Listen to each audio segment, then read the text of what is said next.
안녕하세요. 저는 암투병 중인 어머니를 모시고 있는 여자입니다. 얼마 전 다시는 생각하기도 싫고 엮이기도 싫은 끔찍한 인연들을 끊어냈어요. 저는 이번 사건으로 인해 사람이라는 존재를 믿을 수 없게 되었어요. 저를 이 지경까지 오게 한 장본인은 다름 아닌 시어머니와 남편이었거든요. 머리 검은 짐승은 거두는 게 아니라고 그 말이 맞았어요. 사람 속이라는 게 열어보지 않으면 그 속에 뭐가 들었는지 도무지 알 수가 없어요. 시어머니와 남편은 겉과 속이 달라 하나부터 열까지 진실인 게 없는 사람들이었어요. 저는 그들의 시커먼 속내를 파헤쳤고 제대로 응징을 해주었죠. 제가 어떻게 응징을 했는지 지금부터 여러분들께 들려드리고자 합니다. 일단 저는 남편을 카페에서 처음 만났었어요. 업무가 많아서 주말에도 집에서 일을 했었어야 했는데 집에선 도무지 집중이 안 되더라고요. 이대로 있다간 진도를 하나도 못 뺀 상태로 주말이 끝날 것 같아서 노트북을 챙겨 카페에 갔어요. 커피 한 잔을 시킨 뒤 그나마 조용하고 사람이 잘 안 다니는 구석탱이에 자리를 잡았어요. 노트북을 세팅하자마자 진동벨이 울리길래 커피를 가져온 후 본격적으로 업무를 하기 시작했어요. 집에서 있을 땐 TV도 보고 싶고 청소 안 된 부분이 거슬리고 정말 잡생각밖에 안 들던데 확실히 카페에서 하니까 방해 요소도 덜하고 집중이 더 잘 되더라고요. 소음 정도야 주변 소음 차단해주는 이어폰 끼고 있으면 잘 들리지 않아서 괜찮았어요. 집에서 있었으면 하루 종일 걸렸을 텐데 카페에서 하니 몇 시간도 안 돼서 다 끝나버리더라고요. 앉은 자세에서 한 번도 일어서지 않았더니 몸이 너무 뻐근해서 창밖을 보며 기지개를 켜고 있었는데 누군가 제 자리에 와서 테이블을 손가락으로 두드리더라고요. 갑자기 들려오는 소리에 놀라서 움찔거리면서 쳐다보니 웬 남자가 한 명 서 있는 거예요. 키도 훤칠하고 얼굴로 반반한 사람이 무슨 일로 왔나 싶었는데 자신의 휴대폰을 제게 내밀더라고요. 그때 휴대폰을 내밀었던 그 남자가 바로 지금의 제 남편이에요. 저는 처음에 제 꼴이 말이 아니라서 친구들이랑 내기라도 한 줄 알았어요.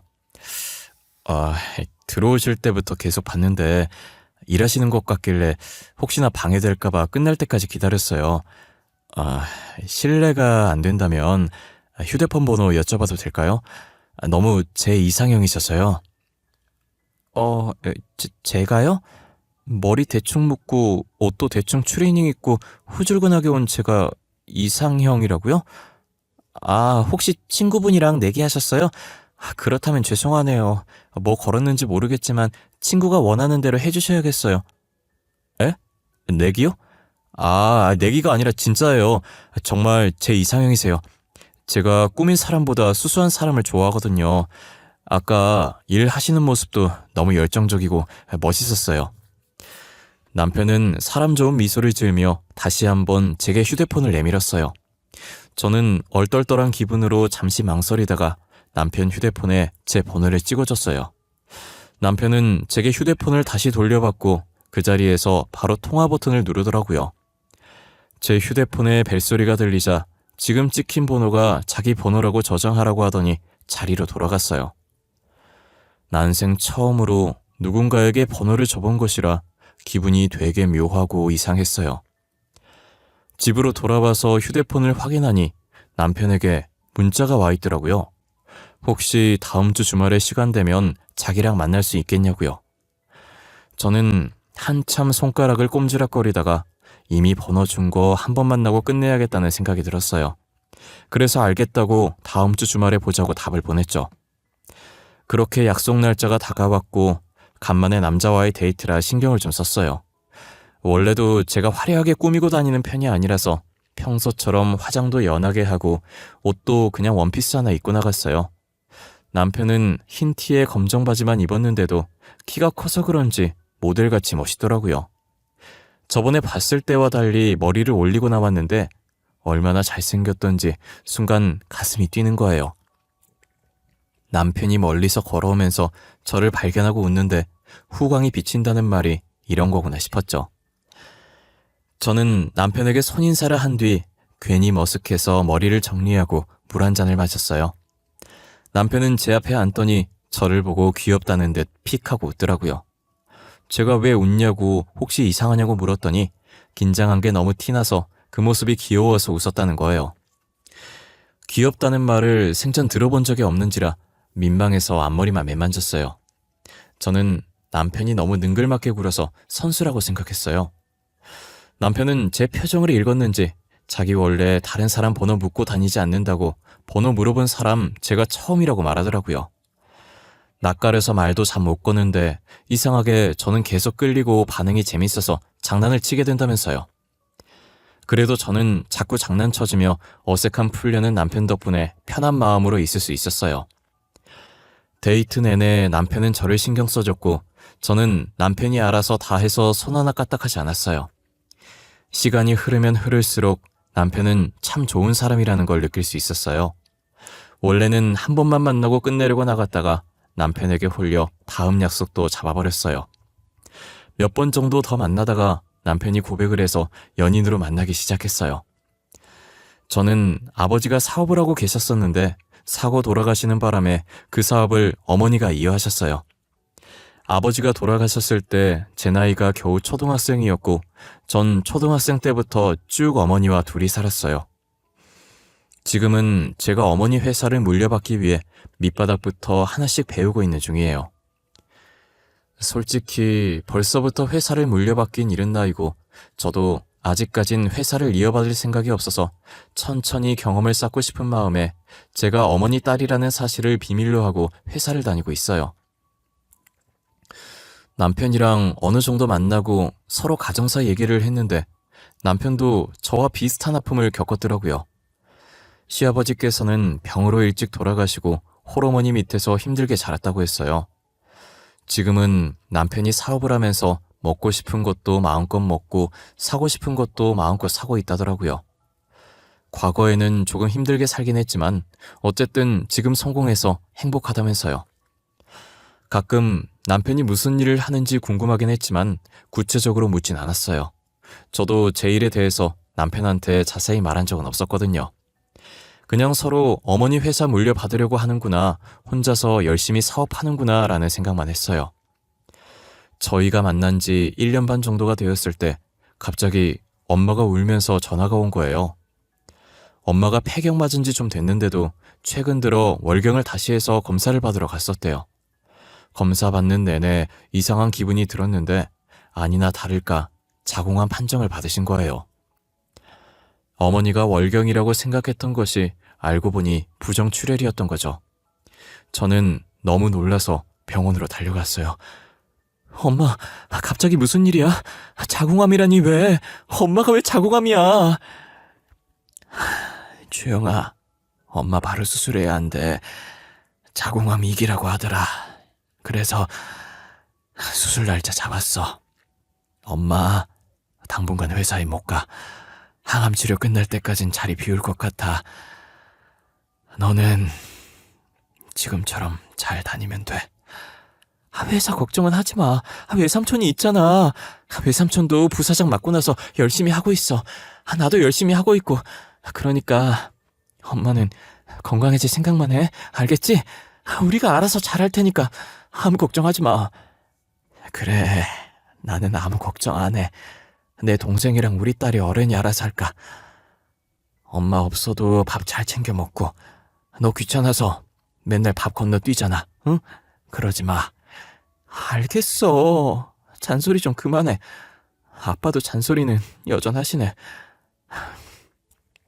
우리 신여사 조만간 있을 수소 생각만 해.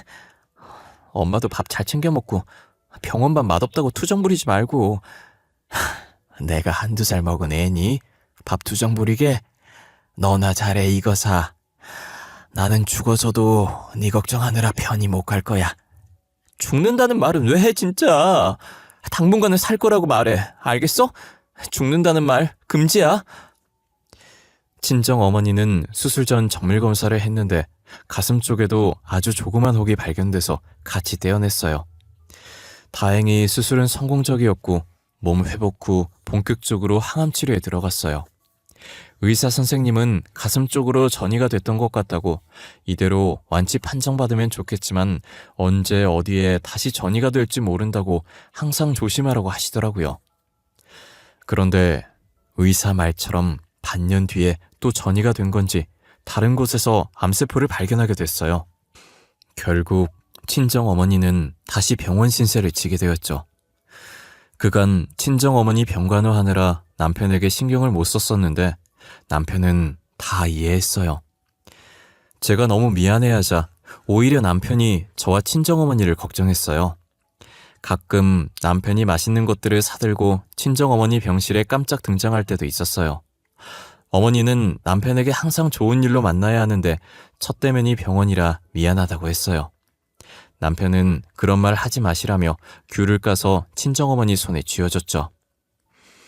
저는 그런 남편의 모습을 보고 이 사람과 결혼하면 눈물 흘릴 일은 없겠다는 생각이 들었어요. 그러다 어느 날 남편이 할 말이 있다고 집 앞인데 잠깐 나올 수 있냐고 해서 나갔는데 진지한 얼굴로 저를 기다리고 있더라고요. 무슨 일이야? 무슨 말을 하려고 이렇게 심각한 표정으로 분위기를 잡고 있어? 회사에 무슨 일이라도 있어? 아님 집에 무슨 큰일이라도 났어? 주영아, 오해하지 말고 들어. 우리 이제 만난 지도 2년 됐고 어머님도 저렇게 아프시고 우리 어머님 조금이라도 건강하실 때 결혼하는 게 어때? 결혼? 갑자기? 지금 오빠 나한테 프로포즈 하는 거야? 프로포즈를 뭐 이렇게 해. 나 지금 진지해. 어머님 계속 암이 전이되고 계시잖아. 조금이라도 건강할 때, 살아계실 때 딸 결혼하는 거 보고 싶어 하시지 않겠어? 남편은 자신의 말에 오해하지 말라면서 친정어머니 조금이라도 건강하실 때 결혼을 하자더라고요. 언제 다시 또 다른 곳에 전이가 되어 수술하거나 항암 치료할지 모르는데 치료할 때마다 몸이 상할 거고 더 아프기 전에 결혼을 하자는 거예요. 솔직히 저희 어머니가 곧 죽는 것도 아닌데 그런 말 하는 게 서운했지만 남편 말도 틀린 건 아니었어요. 조금이라도 건강하실 때, 즐길 기운이 있으실 때 결혼하는 게 맞다는 생각이 들었어요. 게다가 저는 당시에 남편과 결혼할 마음이 있었으니까요. 그래서 남편 말대로 어차피 결혼할 거 빨리 하고 끝내자고 했어요. 저는 남편이 그렇게 말해서 시어머니와도 이야기가 다 끝난 상태인 줄 알았어요. 그런데 시어머니께서는 저를 보자마자 며느리로 드릴 마음 없다고 나가라고 하더라고요. 저희 어머니가 아파서 조금이라도 건강할 때 결혼하고 싶다고 말을 했다니 저한테 자기 아들 병수발 시킬 생각이었냐고 화를 내시더라고요. 그래서 저는 좋은 소리도 못 듣고 결혼 허락도 받지 못한 상태로 집으로 돌아갔어요. 그런데 다음날 시어머니께서 다시 저를 부르시더니 벼랑간 결혼을 허락해주겠다는 거예요. 저를 대하는 시어머니의 태도도 전날과는 확연히 달랐고요. 그땐 그저 단순하게 남편이 시어머니를 힘들게 설득해서 허락해준 거라고 생각했었어요. 친정어머니가 외출 가능하실 때 빠르게 결혼을 마쳤고 저는 결혼 후에도 친정어머니 병간호를 했어요.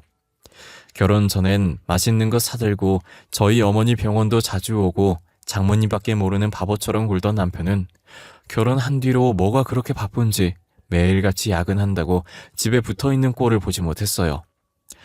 저희 어머니 병원에도 어쩌다 가끔 한 번씩 얼굴만 보여주는 게 다예요.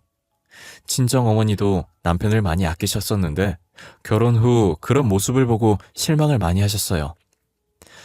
남자들 결혼 전이랑 결혼 후가 완전 바뀐다더니 저희 남편은 바뀐 정도가 아니라 아예 다른 사람이 된 것만 같았어요. 남편은 영업 핑계를 대고 계속 밖에 싸돌아다니면서 술만 마시기 시작했어요. 연애할 때의 모습은 온데간데 없었고 술에 찌들어 있는 모습을 마주하게 됐죠. 이런 사람이었다는 걸 진작에 알았다면 결혼하지도 않았을 거예요. 저는 참다가 매일같이 술을 퍼마셔서 도대체 무슨 일을 하길래 술 없이는 일이 안 되는 건지 물어봤고 하늘 같은 남편이 하는 일에 궁금해하지 말라는 대답만 돌아왔어요. 남편의 대답을 듣고 나서 저도 알고 싶지 않다고 사업 잘 안 되면 저한테 손 벌리지나 말라고 했어요. 저는 남편의 저런 꼴을 더 이상 보고 싶지 않아서 친정어머니랑 같이 병원에서 지냈었어요. 어머니께서 반찬 투정을 잘 안 하시는데 그날따라 제가 해준 나물이 먹고 싶다고 난리시더라고요. 어차피 남편 출근해서 없을 시간이라 아무도 없을 때 집에 있는 반찬 조금 가져오려고 병원을 나왔어요. 집 비밀번호를 입력하고 현관문을 열었는데 앞에 남편 구두가 있더라고요. 출근 안 했냐고 물어보려다가 말 섞기 싫어서 인사도 안 하고 집 안으로 들어갔어요. 방에서 누구랑 그렇게 열심히 통화하는지 제가 들어오는 소리도 못 들은 것 같더라고요. 저는 통화를 하든지 말든지 곧장 주방으로 발걸음을 옮기려는데 남편의 말이 끝나자마자 상대 쪽에서 다른 여자 목소리가 들리는 거예요. 저는 주방으로 향하던 발걸음을 안방 쪽으로 옮겼어요. 저는 안방 앞에 섰고 문을 사이에 둔 상태로 남편과 마주하고 있었어요. 문틈에서 카랑카랑한 여자 목소리가 새어나오더라고요. 아, 맞다. 오빠, 그래서 그 여자랑 언제 이혼할 거야? 아직 그 여자 엄마 안 죽었어? 아, 많이 아프다며 곧 죽을 것 같다고 하더니 깜깜무소식이네. 아, 그니까 곧 죽을 것 같았는데 안 죽더라고. 역시 목숨이라는 게 끈질겨. 아, 그 아줌마가 빨리 사라져야 사위인 내가 그 회사를 물려받을 텐데. 근데 그 회사가 진짜 그 아줌마 회사 맞아? 돈 많은 거 맞냐고. 오빠도 사업한다고 거짓말 치고 다니잖아. 그 여자도 오빠처럼 거짓말 하는 거 아니야? 아, 그건 아니야. 내가 결혼 준비하면서 걔네 집도 가봤는데 진짜 부자야. 근데 부자 티를 안 내. 아니, 그때도 평범하게 입고 와서 우리 엄마가 돈 없는 집안인 줄 알고 결혼 허락 안 해줘서 당황했잖아. 나도 그 얘기 듣고 얼마나 웃었던지.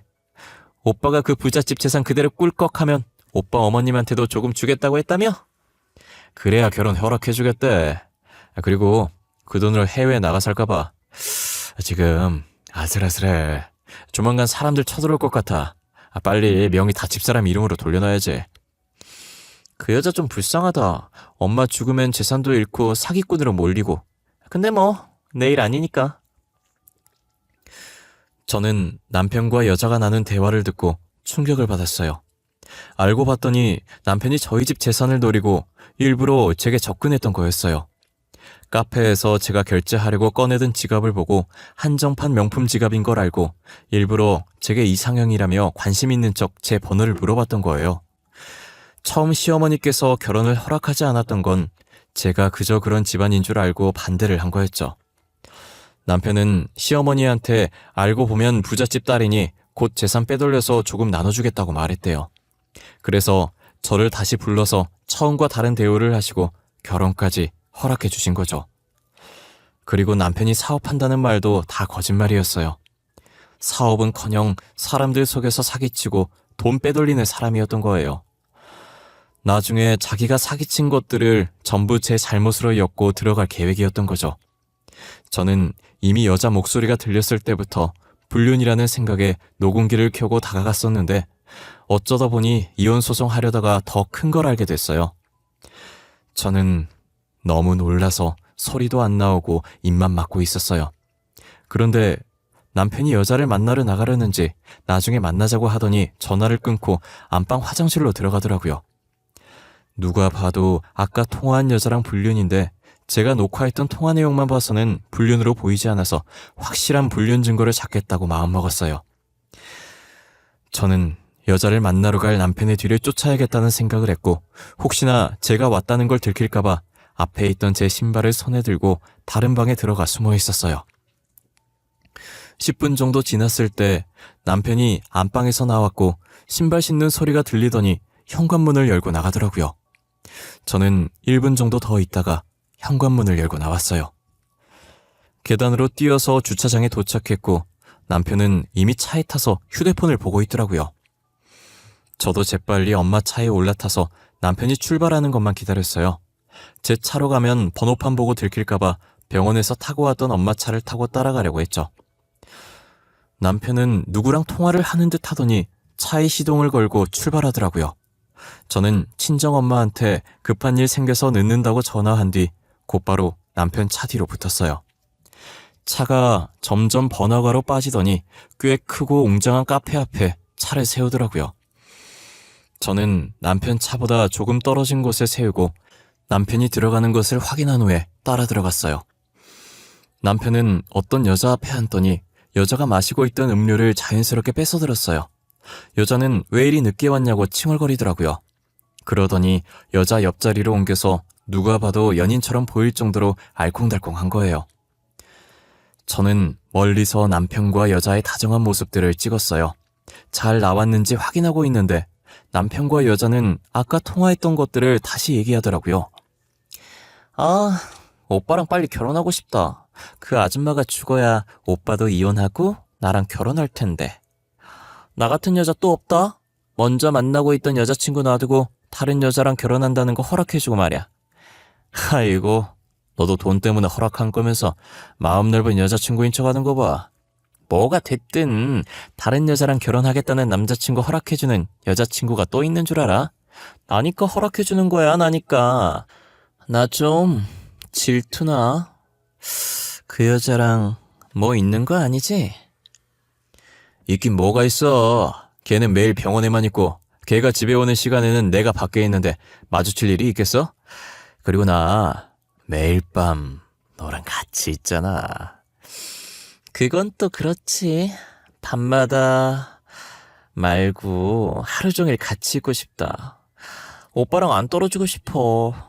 오빠, 근데 앞에 앉아있는 저 여자, 그 여자랑 똑같이 생겼다. 오빠랑 결혼한 여자 말이야. 제가 앉은 자리는 그들이 고개 들면 보이는 자리였고 한참 동안 서로 꽁냥꽁냥거리느라 저를 발견하지 못하다가 여자가 주변을 두리번거리더니 저와 눈이 딱 마주친 거예요.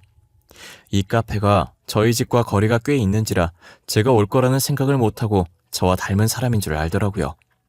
남편은 여자의 말에 누구 말하는 거냐며 여자가 보고 있던 방향으로 시선을 돌리더니 저와 눈이 마주치자마자 얼굴이 새하얘지더라고요.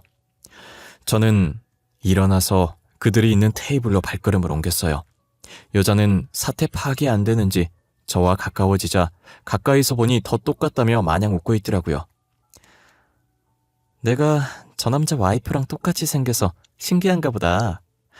근데 어쩌냐? 난 닮은 사람이 아니라 진짜 저놈 와이프인데 말이야. 당신 여기 어떻게 왔어? 아니 그러니까 내 사촌 동생이야, 사촌 동생.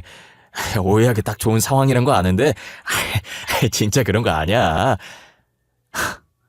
너는 사촌 동생이랑 그렇게 꼭 붙어 있니? 동생이랑 아주 보기 좋네. 너는 사촌 동생이랑 얼마나 사이가 좋으면 결혼 계획까지 짜고 있니? 응? 그래요. 저 사촌 동생 아니에요. 그래서 어쩔 건데요? 저 그쪽보다 더 먼저 오빠 만났어요. 그쪽이 오빠랑 사귀기 전부터 제가 오빠 여자친구였다고요. 제가 처음이고 그쪽이 두 번째라고요. 뭐라는 거야? 누가 먼저 사귀었든 저는 와이프는 나고 너는 상간녀고 둘은 불륜이고. 이해했어? 그럼 법적으로 누가 더 손해일까? 내가 손해일까? 너가 손해일까? 그렇게 당당하게 나올 때가 아닐 텐데. 아, 잘 됐네요. 그럼 이왕 이렇게 된 거 오빠랑 이혼해주세요. 더는 이렇게 숨어서 만나기 싫어요. 저 오빠랑 결혼할 거예요. 야, 너 지금 무슨 소리 하는 거야? 내가 이혼을 왜 해? 여보, 아니야. 정말 다 거짓말이야. 사촌동생이 머리가 좀 아파. 그래서 헛소리 하는 거야. 나는 절대 당신이랑 이혼 못해. 그렇겠지. 나랑 이혼 못하겠지. 우리 엄마 죽기만을 기다리고 있을 텐데 어떻게 이혼을 하겠어? 우리 회사, 우리 집 재산까지 다 먹은 뒤에 이혼해야지. 그치? 제가 집에서 들었던 것들을 말하자 남편은 아무 말도 못하고 저만 바라봤어요. 옆에 있던 여자도 남편 못지않게 놀라서 몸을 움직이지도 못하고 그대로 멈춰 있더라고요. 저는 여유로운 미소를 지으며 앞에 있던 음료를 들어 여자 머리 위로 부었어요. 여자는 음료가 얼굴을 타고 흐르자 소리 지르고 난리더라고요. 뭐 하는 짓이에요? 옷에 다 묻잖아요. 이거 비싼 건데. 내가 어떻게 구한 옷인데 이게 어떤 옷인지는 알고 그러는 거예요? 이거 전 세계에 몇 장밖에 없는 옷이라고요. 그러니까 이걸 네가 어떻게 구했지? 전 세계에 20장밖에 없다고 했는데 말이야. 우리 집에도 있는 옷인데 너도 입을 만큼 흔한 옷이었다니. 나는 필요 없으니까 너한테 버려줄게. 당신 진짜 미쳤어? 무식하게 음료를 어떻게 사람 머리... 아무리 화가 나도 그렇지 사람들 다 보는 데서 교양없게 이게 무슨 짓이야? 아직도 남 신경 쓸 체면이 있으신가 봐. 사기꾼답게 뻔뻔하게 있어. 남 신경 쓰지 말고. 그리고 나 시작도 안 했어. 너네 가만 안 둘 거야. 한국에선 살 수 없게 만들어줄 거야. 기대해. 저는 남편의 뺨을 내리친 후 쓰레기라도 만진 듯 더럽다는 표정으로 손을 툭툭 털고 카페에서 나왔어요. 그리고 불륜 증거 자료들과 남편으로서 의무를 다하지 않았다는 증거들을 들고 변호사를 만나러 갔어요. 불륜 증거로는 카페에서 찍은 사진들로도 충분했고 남편에 관한 증거들은 상간녀와 통화했던 녹음본과 남편이 매일 술집에서 결제했던 카드 내역들을 뽑아서 갔어요. 저는 그 증거들로 이혼 소송과 상간녀 소송 그리고 사기죄까지 엮어서 소송을 진행했어요. 남편에게 피해 입었던 피해자들한테도 연락해서 따로 그분들의 소송도 도와드렸습니다. 남편은 제게 막대한 위자료를 줘야 했고 저한테 위자료를 주고 빈털터리가 됐어요. 그래서 자신이 사기쳤던 피해자들에게 줄 원금과 합의금이 있을 리가 없었고 결국 피해자와 합의를 하지 못해서 징역살이를 피할 수 없게 되었습니다. 자기 무덤 자기가 팠다고 그 상간녀한테도 섭섭하지 않을 만큼 받아냈습니다. 저보고 두 번째라고 떠들어대더니 결국 자기가 상간녀 소송을 당했으니 아주 기분이 더러울 거예요. 그 여자는 왜 저런 사기꾼을 좋다고 만났던 건지 이해가 되지 않았어요. 전 남편의 모든 사기 행적을 알고 나니 그들은 정상이 아니었던 것 같습니다. 어떻게 보면 사기 결혼을 당했지만 그래도 큰일 당하기 전에 알게 된 건 저한테는 천운이라는 생각이 들어요. 남편과 이혼 후 가끔 저희 어머니가 남편은 잘 지내냐고 물어보시는 거예요. 옛날처럼 매일 오는 건 아니어도 가끔 얼굴 비추고 그랬는데 요즘 도통 보이질 않는다고 하면서요. 저는 어머니가 몸도 안 좋으신데 또 걱정하실까봐 사실대로 말하지 못하고 남편이 요즘 사업하는 게 바빠서 집에도 잘 못 들어오고 야근한다며 둘러댔어요. 아무래도 사업을 해봤던 어머니인지라 회사가 힘들 땐 그렇게 일하기도 한다고 남편이 힘들 테니 저보고 내조 잘하라고 하시더라고요. 그러다 한참 뒤에 저희 어머니도 저희 이혼 소식을 아셨어요. 왜 이혼한 거냐고 물어보신 적이 있는데 사실대로 말하지 않고 성격 차이로 이혼을 했다고 둘러댔어요. 부부들 보통 살다 보니 안 맞는 구석 많아서 이혼하지 않냐면서요. 남편을 많이 좋아하셨는데 뒤에서 그런 일을 꾸미고 있었다는 걸 알면 얼마나 속상해 하시겠어요. 저희 어머니께서 속상해하는 게 더 마음이 아파서 이 사실을 무덤까지 가지고 갈 생각이에요. 그리고 저는 다시는 연애나 결혼 같은 거 하지 않을 생각입니다. 앞으로 제게 먼저 다가오는 사람이 있다면 의심하고 또 의심할 거예요. 원래 사람을 되게 좋아하고 잘 믿었는데 이번 일로 인해 사람을 믿지 못하게 됐어요. 착하고 좋은 의도로 제게 다가왔다고 해도 항상 의심의 끈을 놓지 않을 것 같아요. 저는 이제부터 어머니만 바라보고 살 예정이에요. 그래도 항암 치료로 깔끔하게 암세포가 죽은 건지 다른 곳에 전이되지 않고 잘 지내고 있어요. 곧 있으면 퇴원도 가능하다고 하니 퇴원하시면 저는 어머니 집에 들어가서 같이 살려고요.